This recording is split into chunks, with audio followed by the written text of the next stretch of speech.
আমি বিরিয়ানি করছি। এই বিরিয়ানির জন্য সব রেডি করে নিয়েছি, তোমাদের এক এক করে বলবো। প্রথমে হাঁড়িটা আমি গরম করে নিয়েছি। এটা হচ্ছে আলু ভাজা, এটার মধ্যে নুন আর হচ্ছে হলুদ দিয়ে এটা প্রথমে হালকা সেদ্ধ করে নিয়ে তারপরে এটা ভেজে নিয়েছি, ভালো করে এটা ভেজে নিয়েছি। আলু আচ্ছা, এটা হচ্ছে গোলাপ জল আর কেওড়া জল আর কেশর আর একটু দুধ, সামান্য চিনি দিয়ে এটা একটা মিশ্রণ তৈরি করে নিয়েছি। এটা হচ্ছে ঘি, এটা ঘি নিয়েছি। আচ্ছা, এটা হচ্ছে বিরিয়ানির মশলা, এটা হচ্ছে পেঁয়াজ ভেজে নিয়েছি। আর এই যে ভাত করে নিয়েছি, এই যে ভাত করে নিয়েছি। এই ভাত করার সময় যাতে ভাতগুলো পুরো একদম ঝরঝরে হয়েছে, ভাত পুরো একদম ঝরঝরে হয়েছে। এই ভাতটা করার সময় ভাতের মধ্যে নুন আর লেবু দিয়ে ভাতটা করলে খুব ঝরঝরে হবে একদম ভাতটা। আর কেউ যদি লেবু না দাও, সাদা তেল দিলেও ভাতটা ঝরঝরে হবে। তারপর এখানে আমি মাংস করে নিয়েছি। মাংস যেমন করো তেমনই করতে হবে। আমি একটু ঝোল বেশি রেখেছি, কেউ ঝোল কমও রাখতে পারো। আমরা একটুখানি ঝোল দেবো বলে ওই জন্য ঝোল বেশি করে রেখে দিয়েছি। মাংস যেমনই রান্না করে তেমনই রান্না করবে, তার মধ্যে জাস্ট এক্সট্রা শুধু বিরিয়ানির মশলা দেবে, আর কিছু লাগবে না। আর এটা আমি হচ্ছে একটা মিঠা আতর নিয়েছি, মিঠা আতরটাও লাগবে, শুধু হাঁড়িটা লাগবে। এবার আমি বিরিয়ানিটা কীভাবে সাজাতে হবে সেটা আমি এবার স্টার্ট করছি। হাঁড়িটা প্রথমে একটু গরম করে নিয়েছি, তারপরে গলাতে একটু তেল দিয়ে ঘি দিয়ে নেবো। ঘিটাকে ভালো করে হাঁড়িটা একদম চারিদিক করে দেবে। কেওড়া জল হলুদ জলের মিশ্রণটা দিয়ে দিতে হবে।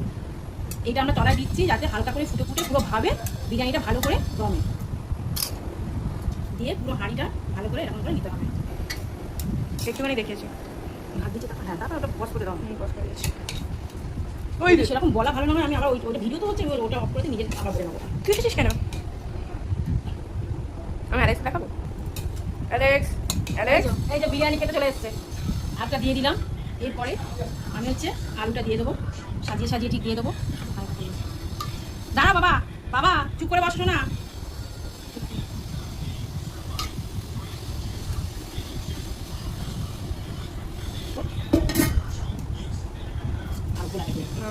চলো না, এরপরে মাংসটা দিয়ে দেবো।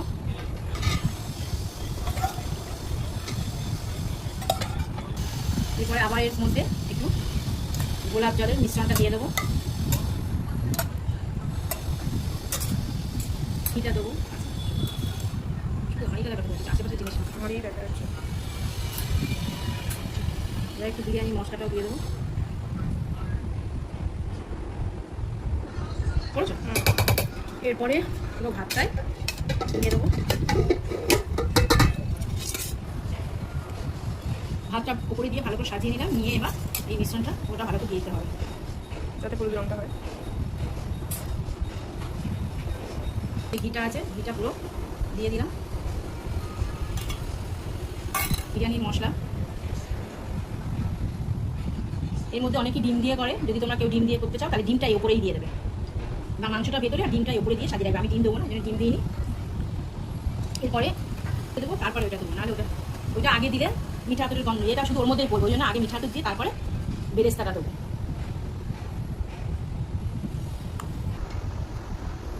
আমি এই বেরেস্তাটা দিয়ে দেবো আস্তে আস্তে সাজিয়ে সাজিয়ে। এই যে পুরো সাজিয়ে নিলাম, আমার রেডি। এবার এটাকে ঢাকা দিয়ে ভাবে বসিয়ে দেবো। এবার আমি একটা ঢাকা দিয়ে, যাতে মুখটা চারিদিকে একদম টাইট থাকে এরকম করে একটা জিনিস বসিয়ে দেবো, নাহলে তোমরা চারিদিকে আঠা দিয়ে এটা বন্ধ করে দিতে পারো। এটাকে আমি এরকম করে বসিয়ে দিলাম, এরপরে ভারী কিছু চাপাতে হবে।